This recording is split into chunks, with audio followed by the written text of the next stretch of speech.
Queridos, a paz do Senhor Jesus, chegando por aqui com mais um EBD em Família, uma família para instruir a sua.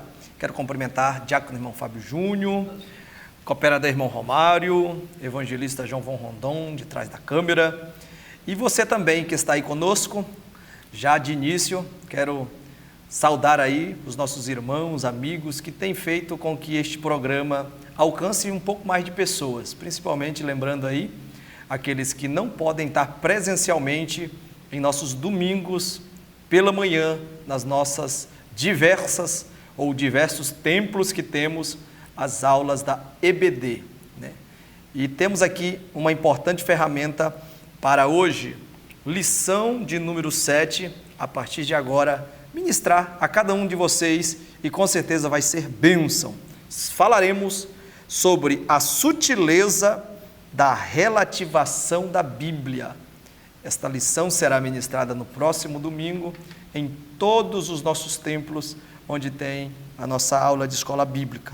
E o nosso texto áureo começa com um dos textos chaves no Novo Testamento que autentica e dá aí à Bíblia a originalidade, a autoridade que ela tem, que diz assim: toda escritura divinamente inspirada é proveitosa para ensinar, para redarguir, para corrigir, para instruir em justiça.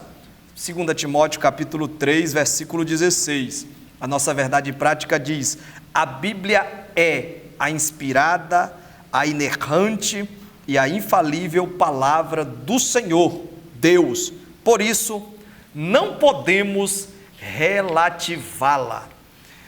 Então nós temos aqui uma proposta de, no primeiro ponto, destacar os aspectos desconstrucionistas e relativistas a respeito da Bíblia. Vamos aí conhecer e identificar, claro que de forma sucinta, mas vamos reconhecer aqueles que querem tornar relativo o que não pode ser relativado e desconstruir aquilo que está firmado em bases sólidas, que é a palavra do Senhor.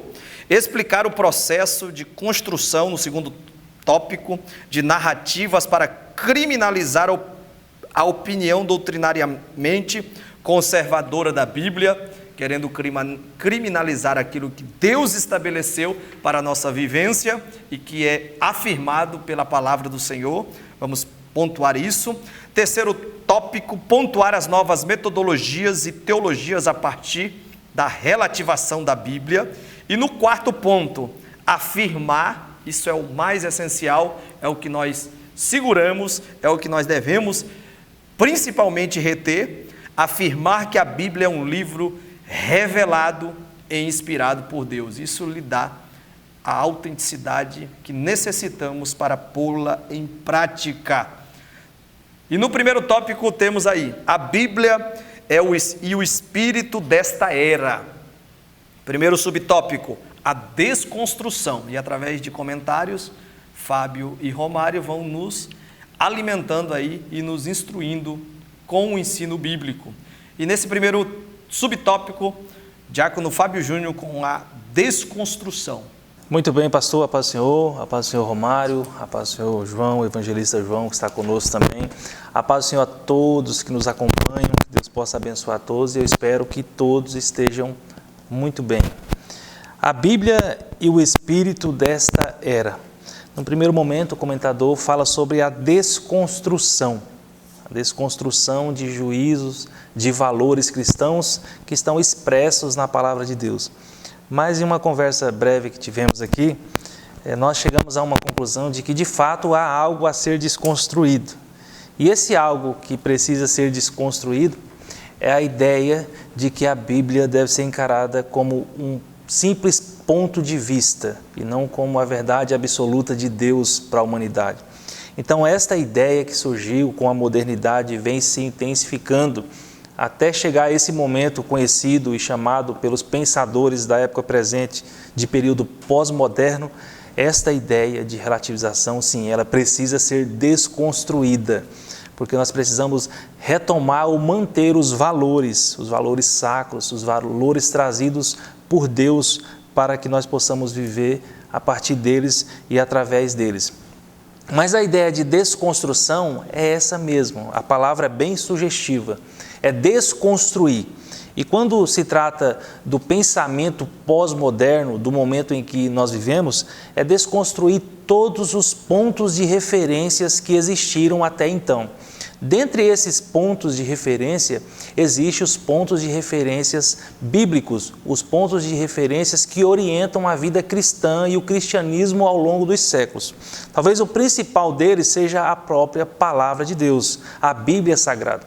Então, o grande ponto de referência de Deus para a humanidade, para o que é certo e para o que é errado, é a palavra de Deus, é a Bíblia Sagrada. E então, nesta atualidade, no momento em que vivemos, existe esse movimento e essa intenção de desconstruir também este ponto de referência. E como que se faz isso? Se faz relativizando a Bíblia Sagrada, né? Relativizando todas as verdades existentes, inclusive a verdade expressa no texto sagrado para as nossas vidas. É como se a Bíblia agora fosse um livro em que, dependendo do ponto de vista daquele que a encara, ela teria uma interpretação e não outra. Quando, na verdade, nós vamos ver daqui a pouco com o Romário fazendo um comentário sobre este ponto específico da relativização, de que não é assim. A Bíblia ela é absoluta e a nossa vida precisa passar pelo filtro da palavra de Deus. Não há que ser desconstruído o que foi estabelecido pelo nosso Deus. Assim, nós temos que nos adequar àquilo que está expresso no texto bíblico.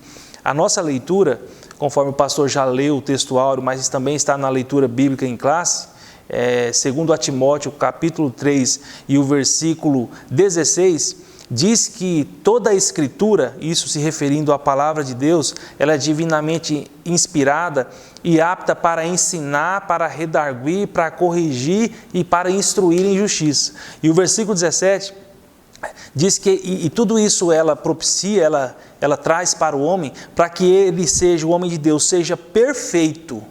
Então existe esse propósito do ensino e das verdades bíblicas para o homem de Deus. É para que ele possa ser levado à perfeição e, uma vez sido levado à perfeição, ser também perfeitamente instruído para toda a boa obra. Existe esse duplo propósito na palavra de Deus que é perfeita e que também nos conduzirá à perfeição em Cristo Jesus, não pelos nossos méritos, mas pela sua bendita palavra que nos aperfeiçoa.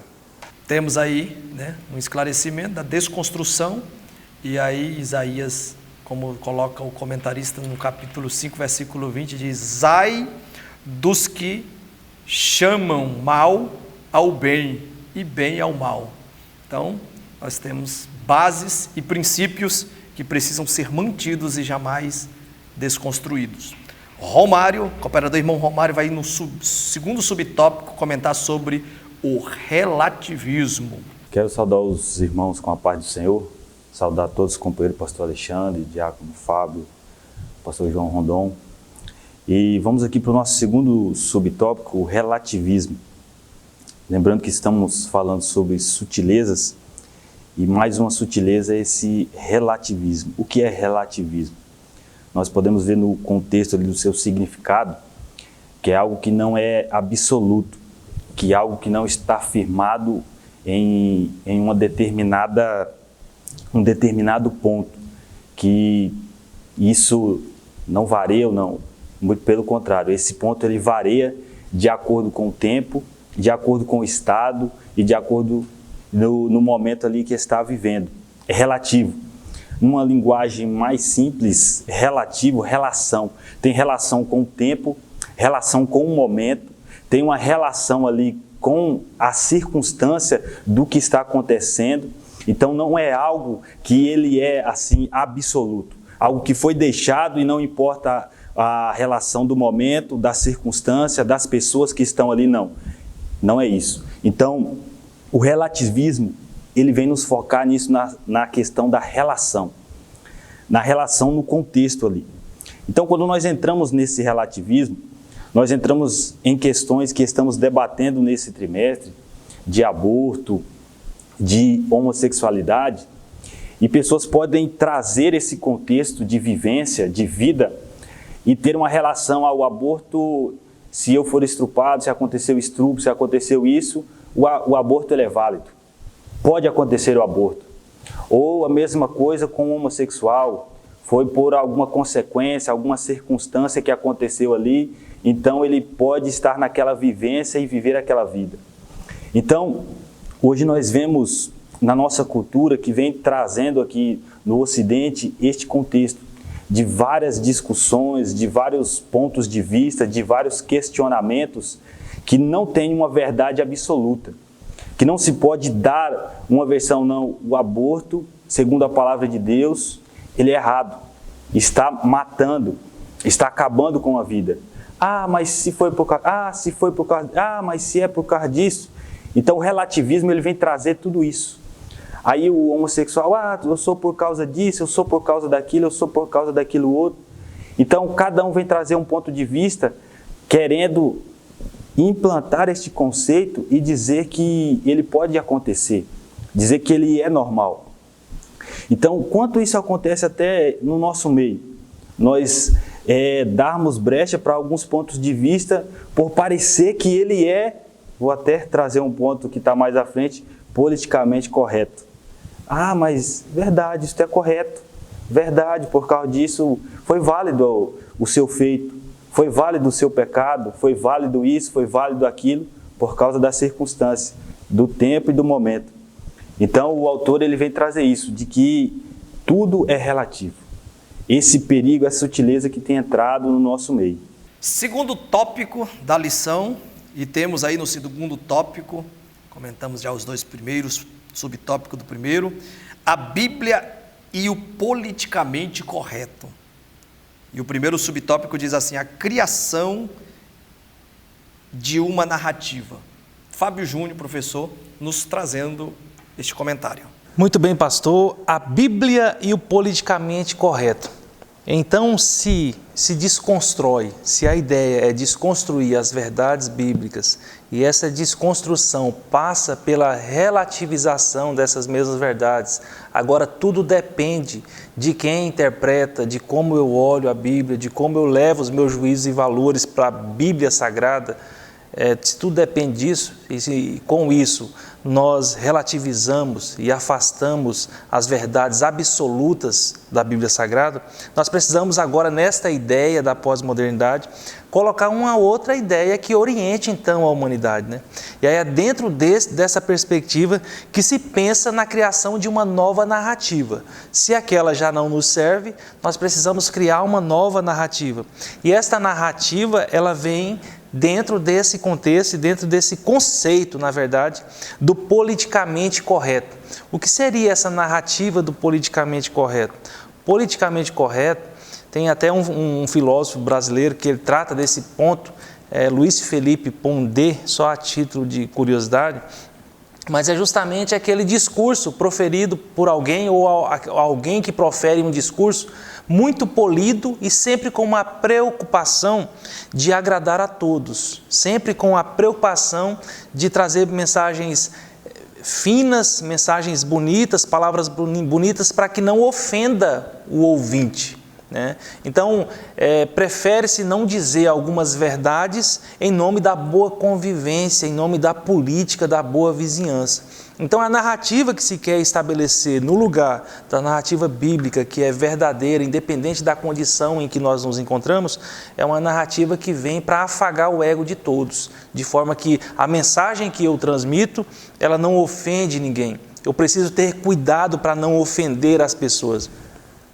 E, de fato, nós, enquanto Igreja de Cristo, nós não fomos chamados para ofender ninguém, mas é fato também que a mensagem da cruz, ela constrange as pessoas, dependendo da forma e do estado de espírito e das condutas das pessoas, da forma em que se encontra, enquanto conduta, enquanto estado de espírito, a palavra de Deus ela vai trazer alguns constrangimentos. e ela não vai ser modificada de acordo com a necessidade da pessoa, mas nós precisamos compreender que ela vem para tentar promover a transformação na nossa vida. Então nós não podemos nos adequar a um discurso do politicamente correto. Temos que entender que, conforme Paulo falou a Timóteo, 2 Timóteo, capítulo 3, o versículo 12, que, na verdade, todos os que querem viver uma vida piedosa em Cristo Jesus sofrerão perseguição, porque nós não podemos nos adequar a um discurso que diga só o que as pessoas querem ouvir, mas o discurso deve ser aquilo que é vontade de Deus para as pessoas. Queridos, se está sendo bênção essa aula, convide alguém através de compartilhar aí esse link com alguém, está sendo transmitido ao vivo, e nós vamos para um rápido intervalo. Sai daí não, já voltamos.